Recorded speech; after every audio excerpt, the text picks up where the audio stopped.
Welcome, welcome. My name is Lloyd Borrell. I'm your host. Today, I'm thrilled to have as my guest, Josh Del Sol Beaulieu. Josh Del Sol is a documentary filmmaker and rights advocate who's passionate about restoring safe technology. In 2014, his documentary, Take Back Your Power, investigating the smart grid, won a plethora of awards. In 2017, Josh co-founded In Power Movement, which is pioneering a process to enforce commercial liability to halt harmful technology such as smart meters, 5G, and mandatory unsafe vaccination. Josh Del Sol Beaulieu, welcome to the EMF Health Summit. Thanks so much, Lloyd. Great to be on. So, Take Back Your Power. That was a phenomenal success. Came out a few years ago, winner of numerous prestigious awards. It was and is a revelatory film about smart meters. So I'd like to ask you, what was it that motivated you to make this film? I'll just preempt that by saying, first of all, we're very pleased to announce by the time this airs, Lloyd, Take Back Your Power 2017, the final version is going to be released freely, completely free on takebackyourpower.net permanently. So people will be able to watch it for free on takebackyourpower.net. I'm very pleased about that. What motivated to make Take Back Your Power was basically I was in a life transition late 2010, early 2011, and I wasn't able to continue to do the type of work that I was doing, government contracts and building websites for organizations that I didn't really believe in. And when one of them started promoting vaccination in terms of mandatory vaccination without looking at the risks and the damage it might be doing, then that was against a bit of my philosophy. It's a bit of a contentious issue for some, but I was aware of the health risks of that, and so that was kind of the last straw. So several months later, putting an intention out there for something that I can do effectively to be of service, I came across the so-called smart meter problem and started to hear in British Columbia how these smart meters were intended to be rolling out imminently at the time in 2011, and already in California, people were getting sick in the thousands and more. But officially in the thousands and probably in the tens of thousands were reporting to their utilities, like, this is a problem. This is affecting my life. I'm not able to sleep. I have ringing in my ears. I have heart palpitations, or my quality of life, or autoimmune, or cancer's returned, or all these symptoms. And in addition to that, the privacy, we know now that they are and were intended to be a surveillance platform, a residential surveillance platform, extracting data from the home. And that has been admitted to be worth more than the electricity, and eventually going to be worth more than the electricity itself. So this residential surveillance industry, which is unlawful, was coming in, and I started to see problems there, obviously. But what the thing that made me decide to, okay, I need to film something and I need to get this out in a video medium, was when a good friend of mine fell ill, and she didn't know that the meter was installed until after the symptoms started. So she dated back the time when she wasn't able to sleep as good and had skin rashes and nausea, back to the time when she received that little notice on her door handle or whatever it was to say that BC Hydro installed the smart meter. And so I wanted to get to the bottom of it, really, and that's as alluded to in the start of Take Back Your Power. That's what put me on this journey to get to the bottom of this thing, to verify it and to find out how deep the rabbit hole goes and to see what we can do about it. Yeah. And so for people that are listening that maybe have never heard of a smart meter, have got no idea what that is, perhaps there still are some people, it's a utility meter. It can be gas meter, electric meter, water meter, which can transmit data back to the utility company. Can be wireless, or it can be broadband over power line. That's to say, using the power line. Either way, it creates electronic pollution. And as you say, this is the most remarkable thing the most remarkable observation that we can have is that there are countless, even on my website, Electric Sense, there are countless testimonials from people who are not even, don't know anything about this and not aware that there was the smart meters, that smart meters existed or that have been introduced.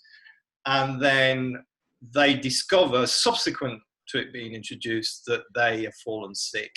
And there's some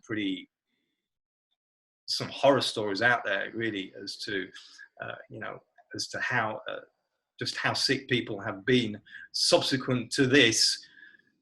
And which is, which obviously the utility companies saying correlation is not caused, blah, blah, blah, that it's nothing to do with their and that it's officially safe. It's officially under the government guidelines, and it's less emissions than the government says is safe. And I mean, of course, they don't look at any of the science. They don't look at anything but actually heating the cells past a certain number of degrees in a certain amount of time. So you have to cook the cells. Literally, you have to cook the body tissue in order for the powers that be, the agencies that are owned by industry now, completely owned by industry, to admit that there's a problem. So there is a huge problem here, and obviously the same dynamic of faking the science or not doing the studies at all and then ramming the technology through is now at hand with 5G. So this is a big wake-up call, I think, for a lot of people, and I'm really happy to see that more and more people are actually becoming aware of our electrical environment and wanting to see change there. Yes, and this environment is changing very fast with all these technologies, with these wireless technologies, and with this evolution, as you say, of these wireless technologies. And that's where we're going, 5G, which we've talked about with various guests. And so, yeah, I'm the eternal optimist. So and there is change underfoot that I can feel. Yeah. I really believe that we are going, perhaps not immediately in the right direction, but at some time we're going to veer off into the right direction. Helping us veer off in this right direction, perhaps is this In Power movement, which you launched, I don't know, a year or so ago. I remember I had you on my podcast and we talked about it there. Mm-hmm. You are now ambassador and content creator for that. So let's talk about that, because Sure. People want to hear about solutions and what to do, because obviously it's important to understand the dangers, but then what do we do about them? And this, so let's talk about that, please. Yeah, absolutely. So after releasing Take Back Your Power, I was a little bit disillusioned, to be honest. I mean, maybe 500,000 people have seen it. We've had hundreds and hundreds of official screenings all over the world. We've done three free viewing periods previous to now this permanently free viewing periods, and maybe had, like I mentioned, 500,000 or so views. But nothing effectively changed, Lloyd, because this agenda continued to go forward. So I was a little bit, maybe a little bit of an idealist with my intention of making the documentary and my expectation, my attachment to that outcome of, yes. Of it's going to, all this information is going to get out. It's going to be an amazing documentary and people are going to see how harmful it is, and it's just going to be stopped. It's going to be turned around. But what actually happened was that everybody kind of saw how legitimate the problem was. And but that being said, there are so many excellent health advocates and rights advocates and activists out there. It's not just Take Back Your Power, but Take Back Your Power helped to further the awareness of the smart meter problem. But nothing actually changed because I began to understand that it didn't interface with the reality in a way that got to the root of the problem. It didn't get to the core of the problem. And I started to see that as money. I started to see that as, this is just business. Yeah. This is literally the Cellular Telecommunications Industry Association running the FCC. There's a revolving door of senior lobbyists, and it's not just the United States, but that's kind of the epicenter of it.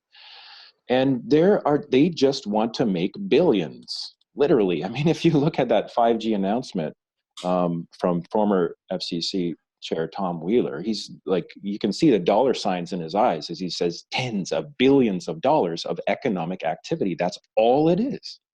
And so we need to start, maybe we're, as activists and advocates, we're putting our heart and soul into this thing, and we're pleading with them. We're saying, you guys are killing me, for those of us that are having, harsh, intense symptoms. And there's a lot of people out there that are. This is real. If you're watching this and you're experiencing that, your experience, that's real. And you're not alone, and you're not crazy, and you deserve help.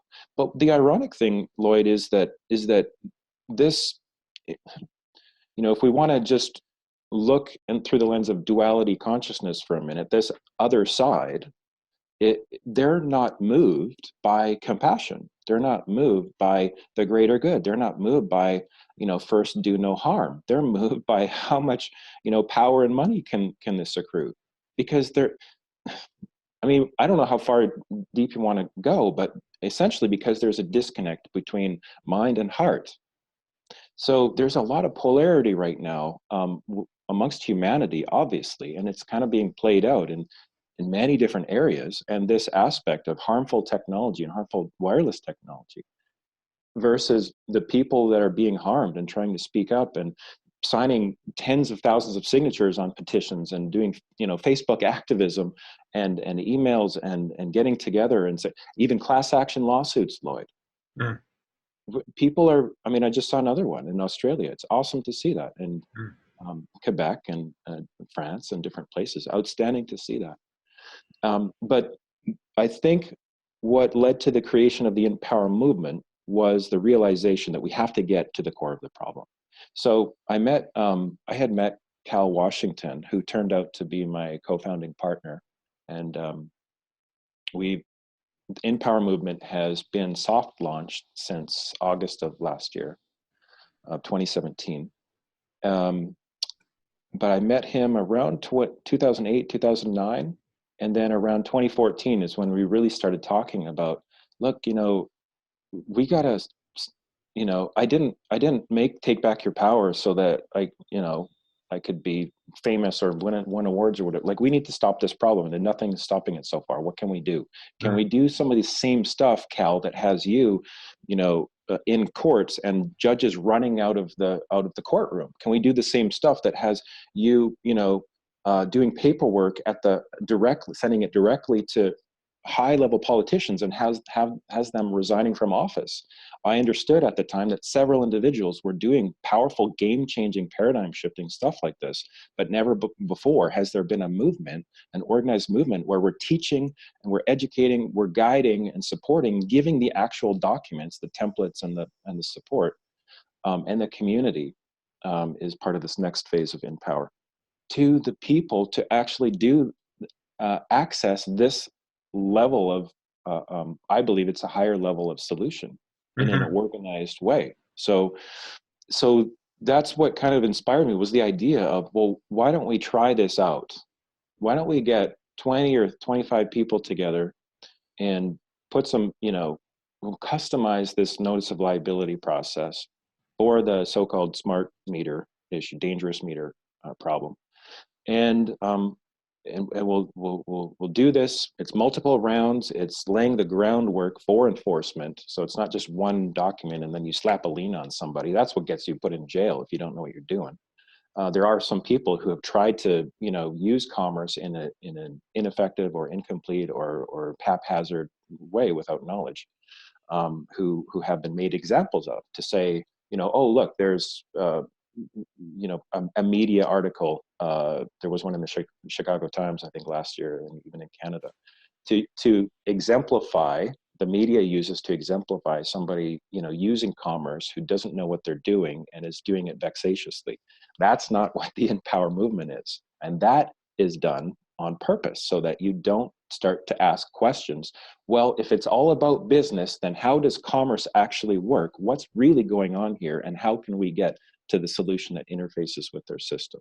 So that's a little, I maybe tangentialize that a bit, Lloyd, but that's a little bit of the background for what's happening for the the reasons for in power movement coming together.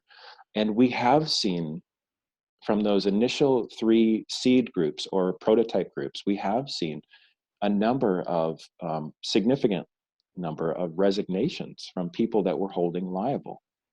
You know, one example out of about 10 or 12 from those, just those 3 initial groups, was the CEO of Corix Utilities in Vancouver, is the company that was installing 1.8 million meters. And on 4 days after, he got 100 plus notices from the Kelowna seed group there. He resigned without notice. There was no, you know, business in Vancouver wrote it up, and this clip is shown in episode 1 of In Power docuseries, which people can watch for free on inpowermovement.com. So basically, that was written up in Business in Vancouver that he quit without notice. There was a board meeting 4 days after getting 100 notices of liability, and the same day, according to Canada Post Mail, that Cal's separate notice of default on a process that he was doing behind the scenes came in. So that's not an isolated incident. There's been, like I said, about 10 to 12 such resignations happening just from pockets of people doing this in the 3 different seed group locations. So in the past year, there's been more groups coming on board, but it's been really organic. And In Power Movement is in the process of developing the next phase, which is going to make it super simple for people to do. It's kind of a complex process, but we're going to make it super simple, templated, with support, community, and kind of build it out to go from just people resigning to we need to have an organized movement of an effective action and stop these agendas. That's the original intention of the In Power movement. So that was my first kind of aha, that we need to get to the core of the problem, and our best, the best idea to do that came forth was the In Power movement. So it's a very powerful, very effective process, and it's definitely ruffling some feathers, and not everyone agrees with it, and that's okay. But it's very much intended to serve the greater good and to protect all individual rights going forward. Yeah, to serve the greater good, and it's this higher level of solution, as you say, and it operates by this notice of liability process, which we talked about before. And so my question is this about, so people understand clearly what this movement is exactly. So is it about making heads roll, bringing the big guys down, and therefore this smart meter deployment down? Or is it about, well, I've got a smart meter on my home and I don't want it, therefore this is what you do, this process to do that? What is it? Which of those is it? It's both. It's a very good question, but it's both. It's like, as you walk out the process of playing the game, what we would say correctly in commerce, because that's the way they look at you. They see that you haven't said no in the correct way, and so you are a merchant who has agreed to get the benefits of the smart meter on your house. And even if you write a letter to say no, they'll still follow that up with another letter. And because you didn't respond correctly to that one within 10 days, according to Uniform Commercial Code and different aspects of commerce, you are deemed to have accepted their terms, and they'll keep on you like that until that you can demonstrate your knowledge and play the game correctly. But it is as we change the terms. So this is an important part of like this human awakening that I believe is happening. And like you, I am an optimist. I'm also like, oh shit, we got to do something. But I'm also like seeing that I'm an optimist and seeing that there, in the larger context, people are, enough people, let's say, are waking up and choosing to be part of the solution. And it's not, we don't need 51% of the people to wake up and engage, Lloyd. It's, when you look at like even quantum physics researchers and the 100th monkey syndrome, and, people have actually identified, one such figure is 1/10 of 1%. The Cal talks about really waking up and engaging and getting on track of this new paradigm where we're truly empowered. then that begins to shift out to the rest of the humanity, you Mm. know, and in monkeys, it was to the rest of the species after, I believe, a certain type of monkey found out how to, you know, wash their potatoes in salt water or something like this. It went to virally across the planet after one figured it out, or one group figured it out. So there are these quantum type um, ideas, these quantum physics ideas that are now coming up in my field of awareness to really, it seems like there's so much kind of converging and aligning with new ways that we can look at changing our environment that maybe we can talk about if there's time. But the bottom line, to get back to your question, is by changing the terms and by assuming that you have the right of free will and contract, and if somebody's harming you, you have the right to say no, even if their court system is corrupt. Mm. You still have that right to say no. Mm. So commerce, the way that Cal explains it in episode 1, I highly encourage everyone to watch episode 1, is commerce is at a level above the level at which, the corporate level at which, a lot of these laws are being passed in the United States and elsewhere to ram these agendas through and to absolve themselves of liability. Well, commerce operates above that, and it's individual to individual, or man or woman to man or woman. So because of that, because it has the possibility to get to the root of the problem, to force resignations, and hopefully we intend to eventually, you know, change direction for humanity. As you get a couple people together, so basically you get a couple witnesses and you go to a notary and you sign and send the documents, or you get a group together. So let's take this Yeah, from the beginning. sorry. For instance, somebody receives notification that they're going to get this smart meter installed on their Yeah, property, and they don't yeah. want it. And they hear about In Power. So what do? They go to your website. Then what do they do? Yeah. Either if you get a notice or years after you have a smart meter on your house, this process is still valid. You can do this at any time, no matter if you have an analog or a smart meter or anything in between. But basically, what we recommend to do is go to inpowermovement.com, watch episode 1, and then you have the option of either doing the process immediately, sending the template is set up as 4 respondents. So pick 4 people you want to hold liable, such as the CEO of the utility company, such as a couple of legislators, and maybe the governor. And then complete that template, mail it in with, as mentioned, either 2 witnesses, and you notarize the document, or you just get a group of 6 or 10 or 20 people together, and you do this in a group, and that can be very powerful. Mm. And then you mail your documents in directly. So that's available right now. The other option is to get on the mailing list, and as the next phase of In Power Movement releases, then you'll be notified, and there'll be more support and resources and ways to do the documents, like pretty, very simply, to Right. get groups together, and a bunch of stuff is happening behind the scenes right now. Right. So you said that there's been executives which have been resigning, but what about in that case, which you've just described? The person who's got notification they're going to get the smart meter, or they've already got the smart meter and they want it removed. Have you had any? Are there any success stories there where that's happened, that's transpired? They've got the thing removed, or they've prevented it from being installed. Yeah, what's interesting, it's almost like, kind of we're bringing this, intended to be this true solution forward, and at the same time, it's like the other side is amping up their force, like this poker game that the stakes are going up, and we have yet to kind of both sides have yet to show their hands, sort of. What we noticed was and this is in episode 1, one of the seed groups is in Michigan, and out of the 14 people who started with an analog meter, 4 years later, while everyone else was being installed upon, 13 of them, 3 years later, I think, 13 of the 14 kept their analog meter while installations were happening elsewhere. Now, as soon as we put that episode 1 out, it seemed like the resistance level went up.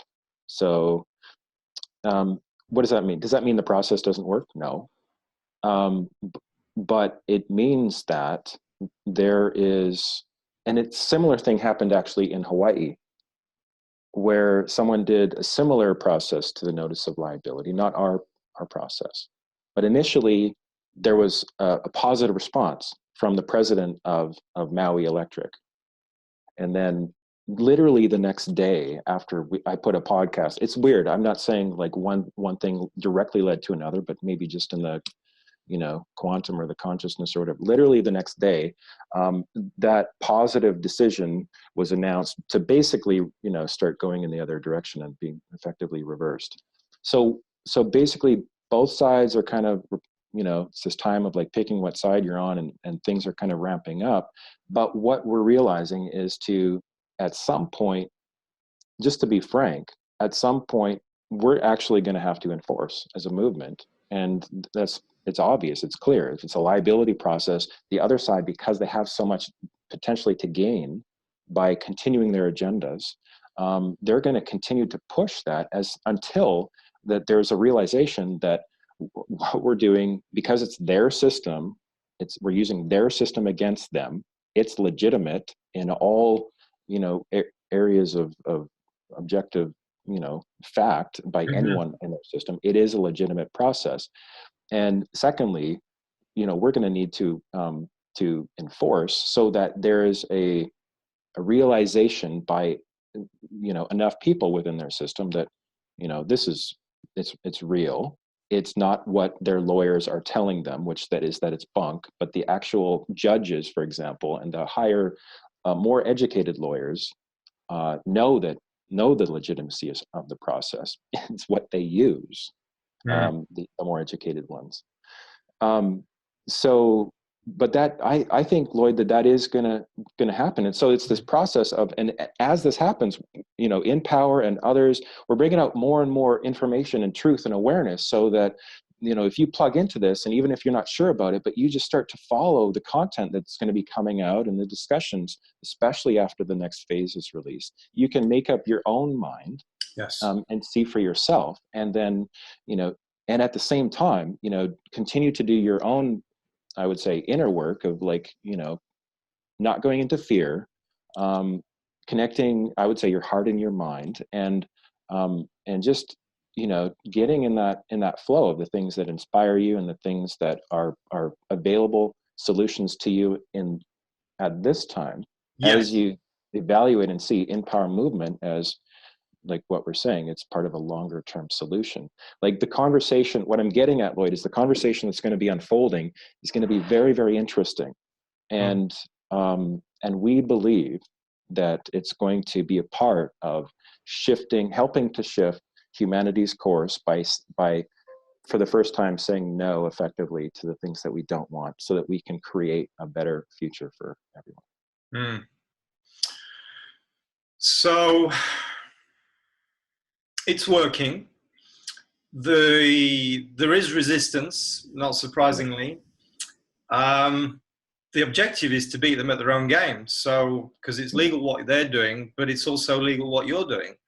And it is complicated.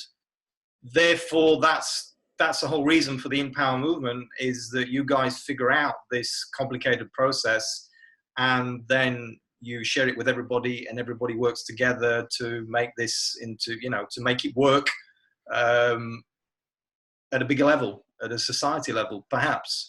Yeah. But then we've got this situation where, so for instance, somebody is listening who's got this smart meter on, and it is playing havoc with their health, and they're looking for a solution, an immediate solution, because this movement is, it's not as if you're going to send the letter today and tomorrow it's going to be resolved. I mean, what I'm saying is, if you are suffering from adverse health symptoms, adverse health effects through your smart meter, what you believe is your smart meter, so you need to do something about it.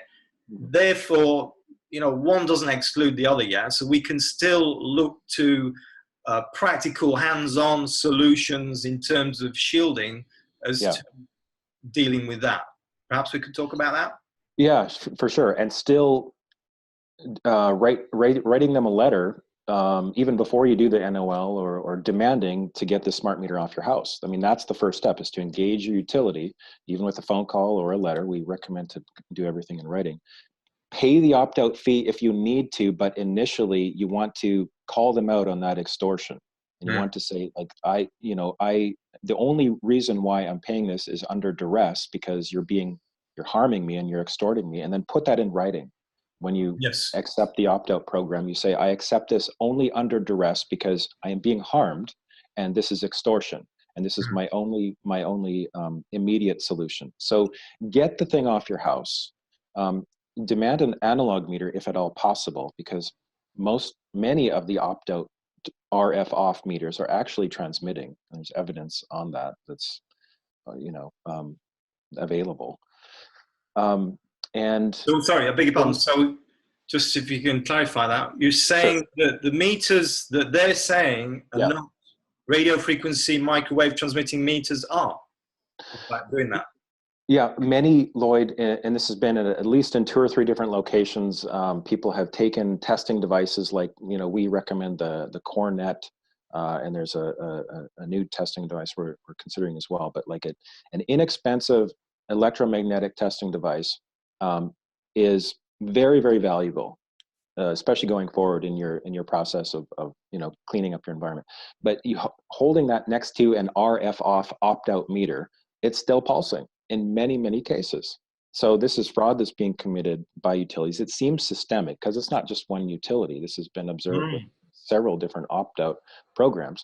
So really demand an analog meter if at all possible, and only accept the opt-out under duress. And the other thing too is mitigate EMF in the meantime. So absolutely. So just to go back, so we'll talk about that in one sec. Just want to deep dive into that point there. So, because sometimes we can't opt out, can we? This is what I'm hearing, because people contact me and they're saying, well, yeah, I want to opt out, but we can't opt out. So sometimes there is no opportunity there's no possibility to opt out. Therefore, we do have to shield, and there are shielding solutions. Obviously, as you say here, the key is to take readings for yourself, so so you understand, so you've got the facts, and an EMF meter like the Cornet, for instance, the Cornet ED88T Plus, it's called now, keeps getting a bit of a name, but that's a good one. There's lots of meters out there that can do this, fairly inexpensive meters that are sufficiently sensitive for this. And that's the first thing, obviously, get those readings. Is it emitting microwave radio frequency radiation, yes or no?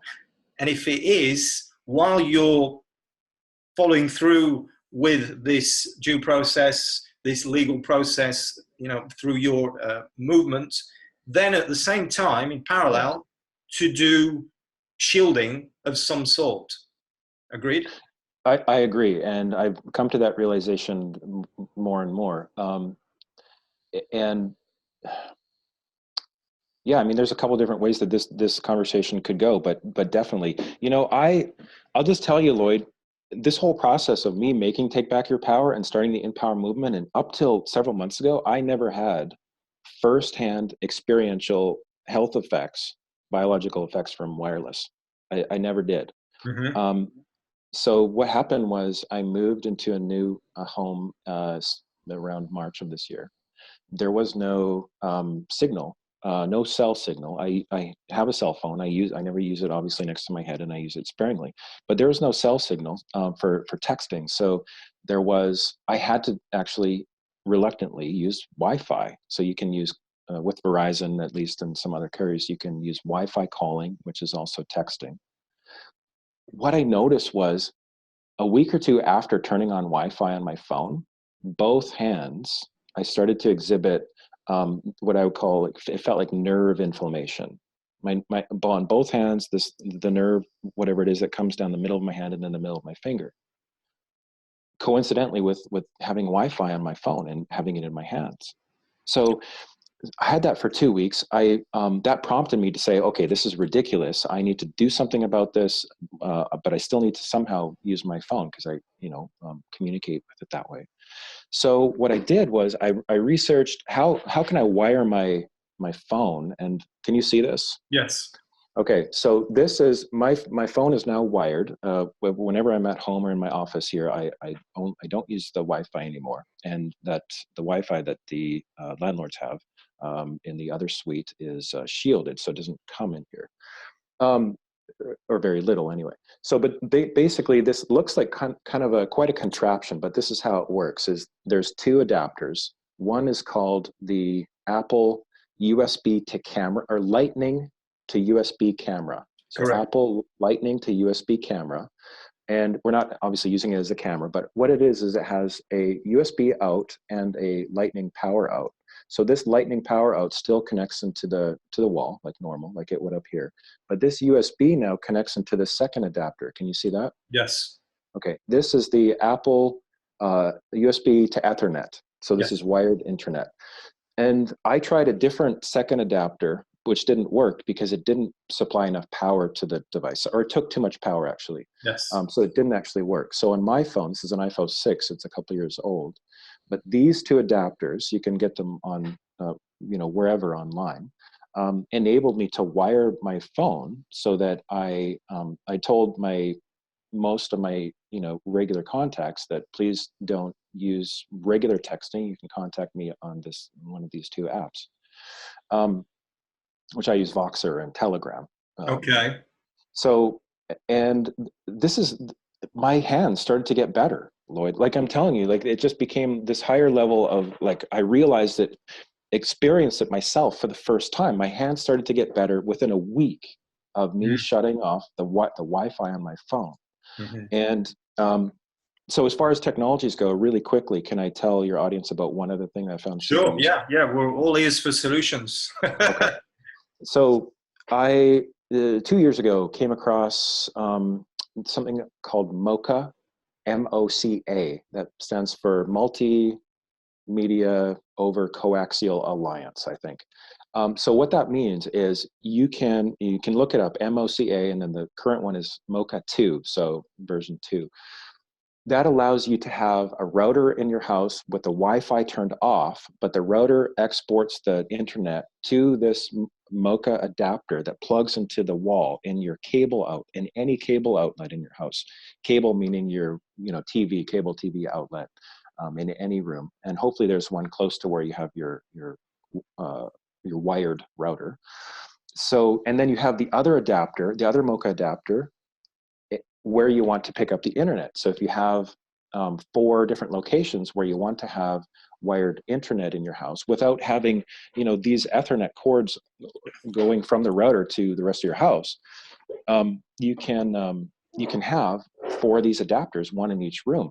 And what I found with this, Lloyd, is so sending the internet using these MoCA technology throughout your house, using the cable wiring that's already pre-built in most houses.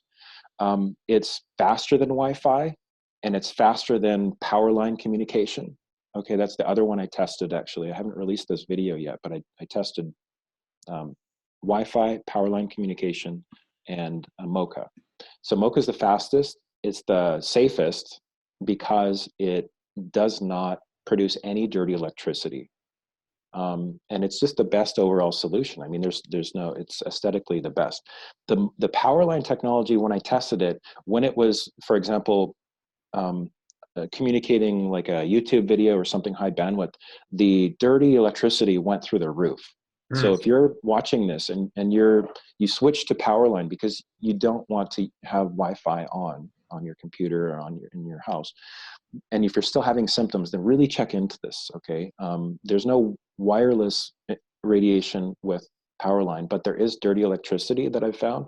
So, check out MoCA technology, and if you have cable TV outlets, it might be a really, really good solution for finally a clean internet signal that then doesn't degrade or whatever throughout your house.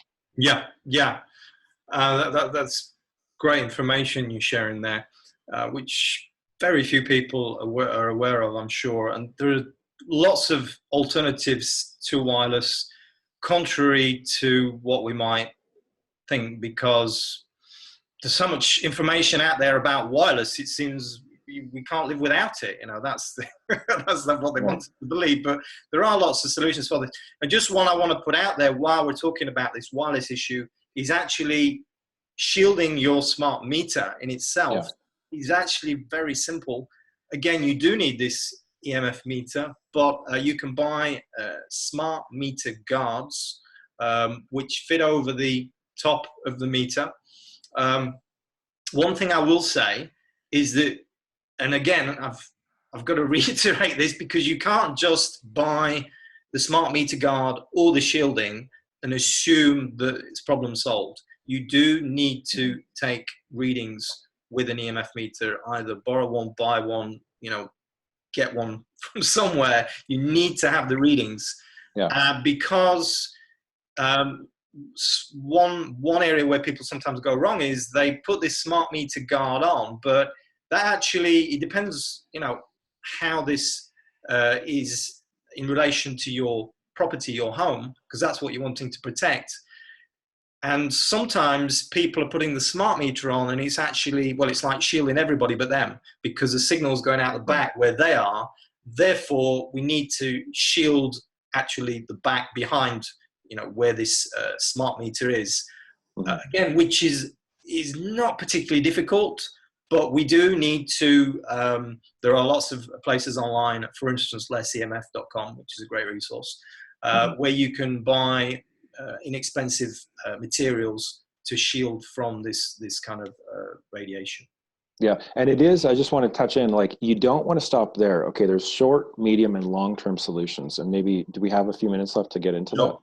Sure. Okay, so short-term solution is like we're talking about now. You know, get a, if you can afford it, it's between $150 and $200. The Cornet meters that Lloyd is talking about, we also refer people to them from our website, takebackyourpower.net, and shield your smart meter. Although I will say that that does nothing to reduce the dirty electricity. That does, however, apparently quite effectively, you know, reduce the wireless transmission. And I've found personally EMF blanketing, like an EMF blanket, you know, it's most important. If you can mitigate the EMF where you sleep, that preserves your body's ability to heal at night, right? So that's minimizing the effect of peroxynitrite and everything else that, you know, that comes from you know, the environmental hazards like EMF. So I actually sleep with a EMF blanket, and it just, on the subtle level, you know, it just feels better. I don't know. So, Okay. but Is but that if like some, is that like a sleeping bag, or is it I just one you put over the top? How does the that one work? the one that I have is just over the top. But obviously, if you're experiencing symptoms more directly, then yeah, try a sleeping bag, or there's bedding with the full, you know, 360 degrees coverage that many people are finding just their ability to cope living, especially close to towers and smart meters, and is improved with this kind of technology. So measurement and mitigation is the short term. Yes. The midterm solution, what I would say, is in power movement, because the notice of liability process is getting to the core of the problem in the ways that we've already described. Yes. So that, I feel, is a longer term, but not the longest term solution. The longest term solution, Lloyd, that's coming up kind of in my field of awareness is shifting our own perspective so that we truly can know what it means and walk out the process of, like, the being of being empowered. So what does that mean? I gave a talk a couple of years ago at the building biology conference, and I started to, you know, introduce these ideas. And for what, you know, I've been thinking about this for a while. Like, how come we're fighting these agendas, and it seems like they're not going away, and we're not getting to the core of the problem. And even within power movement, you know, we're having it's been a challenge, to be honest, to birth this and to bring it into being, and to have the funding, and to have, you know, the everything necessary for this to fully, you know, manifest into reality. It's been a challenge. Yeah. And what it's been leading me to see is, okay, well, how can we shift our consciousness so that we are still, you know, obviously we want, and in our hearts, we we want so much to have change for ourselves, for our family, for the world. But what I'm starting to see, Lloyd, is it has to start within. Yes. So, and what does that mean? Like, what does it mean, you know, when Jesus, for example, talked about the kingdom within? What does it mean to shift from the idea of power and authority being outside of oneself, whether it's God or the government or you know, the ability to make decisions or trust oneself or whatever? If that's outside oneself compared to if that's within. So I've been kind of asking these questions for a while and going in this direction. And you know, I coined it in that talk a couple of years ago as going from Newtonian activism, where we're pushing matter around. We're kind of like, you know, there's a force acting upon another force. It's coming more from anger or frustration or like this, to and it's kind of like a turnoff for the people that are not already in that club, to quantum activism, where we're using intention, we're engaging and understanding that we are part of this experiment. And as we observe something, it tends to expand. And this isn't woo-woo. I mean, science knows this, that when there's a wave being observed, it snaps into position. It goes from superposition to an actual manifested particle location in time space, if it's being observed. And that really, you know, is one example, but there's a lot of science and experimental understanding around this, that as we observe something and as we engage in intention, things change. So how can we, okay, so to do that effectively, what I've realized is we have to understand and connect with the power within us. We can't do that effectively from a victim consciousness. And the paradox is, Lloyd, I mean, we're being bombarded with harmful, you know, technologies and agendas, and it's not just wireless. You know, I mean, everyone who's paying attention, you all know that there's like some crazy shit going down now. But the paradox is, like, even though all of this stuff is happening on the outside, it's wanting us to go into victim consciousness. It's wanting us to see ourselves as under it, so that we are appealing to it for remedy, for solution. So the paradox is that we actually have to go within and to do the inner work to connect our heart and mind to become one, like Jesus talked about. Let your eye be single.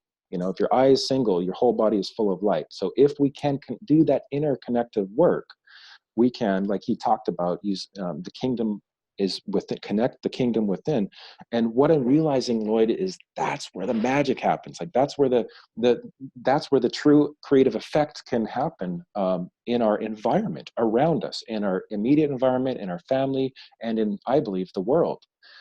When you look at people that are achieving success, both in the present and in past, they always had that, you know, long-term success, creative success, things that benefit people, success. They always had that heart or that compassion. You know, at least what I would determine as success and meaningful. So it's this, you know, this is kind of the next phase of my work is as I remain on board and pointing as many people as I can to the Empower movement. It's like, okay, I'm also working in parallel to generate awareness and go in this direction of what it truly means to be the change. You know, what's the process that we can go through, and can we do it in a community setting? Can we come together in like a round table setting, and, you know, as many people who want to and are open to a process of a new perspective of what it truly means to be empowered. I'm not the expert on this. I don't know where it's all going to go. I think, honestly, I think the future is unwritten. I think that we're coming into this place of learning how to rewrite our future, Lloyd. I think that's where the hope comes from. I honestly think that we're being pulled through time by the higher aspect of ourselves, by that divine being, as part of a benevolent process to get us to wake up and realize that it's not the external. This movie is not about what's going on in the outside, what they are doing to us. This movie is about us coming into our power and changing this program here, doing it not from wishing or hoping or, you know, asking or pleading, but doing it from aligning and and intending and aligning with, I believe, what I believe is a greater pattern coming in that wants humanity to make it through, that wants to see these problems solved, that wants to bring into manifestation these technologies and these solutions and these social systems that no longer have to cause harm, because we've learned the lesson, we've maxed out this, evolutionary lesson on duality, right? We know that it's that playing the game like we have played it doesn't work. We know that being empowered doesn't work. Being disempowered doesn't work. So, and we're ready for the new. So that's the direction that my work is going, both within in Power Movement as an ambassador, Yes. and and outside of that. So I'm glad you've longer answer, I guess. Well, no, I'm glad you've put that on the table, because we've not really talked about that. Mm-hmm. It is super important, and it is a higher level solution, because most of the things we've been talking about on the EMF Health Summit are, well, we've talked about the dangers, and we talked about practical hands-on solution, things that you do with your hands. But this is perhaps the most important solution. It's just when you explain this to people, it's like some people don't get it at all. And then the hope is that I do get it, by the way, and the hope is that some people will get it over time, will be able to comprehend the overwhelming importance of this. And it's not about EMFs. It's just about, how the world is evolving generally. And it's, for me, I'm listening to what you're saying. It's about being. It's actually about being. And what I mean by that, what is being? Well, being is your vibration. And again, if we're talking about vibration, what are we talking about? We're talking about energy and frequency. And to bring it back to these EMFs, that's what that is. It's these man-made frequencies. And this is a challenge, is that we are being assaulted by these man-made frequencies.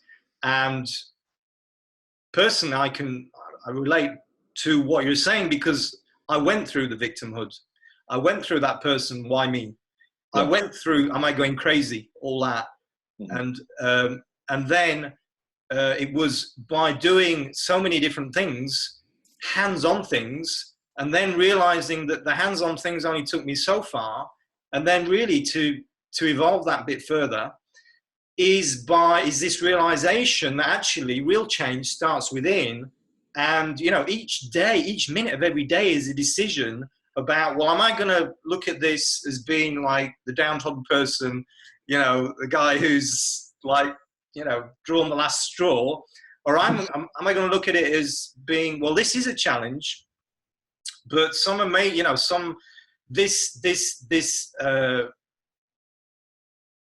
this overwhelming challenge, this unbelievable challenge is actually also an unbelievable opportunity. And so I think we can say this on a personal level as much as we can say it, on a society level, as much as we can say, for the whole world.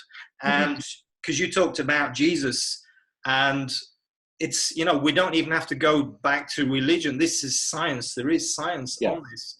Exactly. And just for information, on my podcast, I've interviewed a number of people that have healed from extreme electrical hypersensitivity.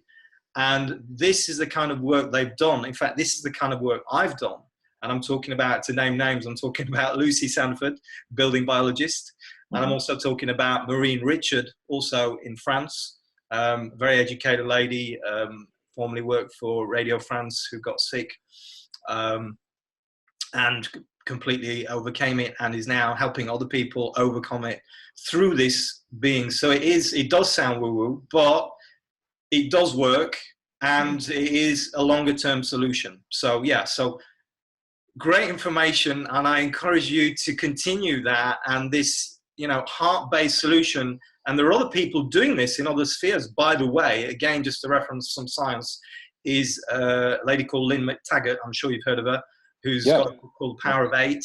Because I'm you listening to that don't right need now. to be, we don't need to be, you know, thousands of people even doing things to change the world. We can be very small groups. In Yeah. fact, we can be individuals if we get really good at it, who are changing the world just by being. So yeah, great information here, Josh. Any last comments you want to make before we close off, because we're running out of time? Sure. Just really quickly, two things. So as far as EMF mitigation, Lloyd, like this, one of the reasons why I'm talking about more and more, like as you do the mid and long-term solution, do the short-term solution, because the more we can mitigate EMF, the more we can tap into higher levels of consciousness, has been my experience. And I think the science has shown that. If we have a quieter environment and we're getting less stimulated externally, then we can find and connect with the power within, right? And we can preserve our body, and boost our vitality, and all of this stuff Yes. helps. And secondly, just to throw an invite out there, there are some new projects coming forward that I would love to keep your audience aware of.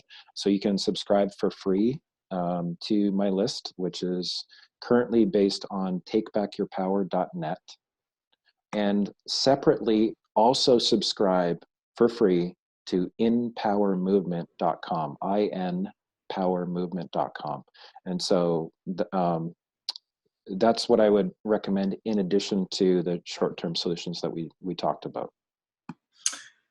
Thank you so much, Josh Del Sol. Thank you so much for being part of the EMF Health Summit, and for, you know, it's been fascinating and enlightening talking to you today. So thank you so much for being here. Thank you so much, Lloyd. It's been great to be on your show, and thank you for all of your work. You're doing a fantastic job in spreading awareness and empowerment. Thank you, sir. And for all of you who've joined us today, thank you for being part of this movement. My name is Lloyd Borrell. Stay tuned for the next session. Thank you so much. Take care. Have a great day. Bye-bye.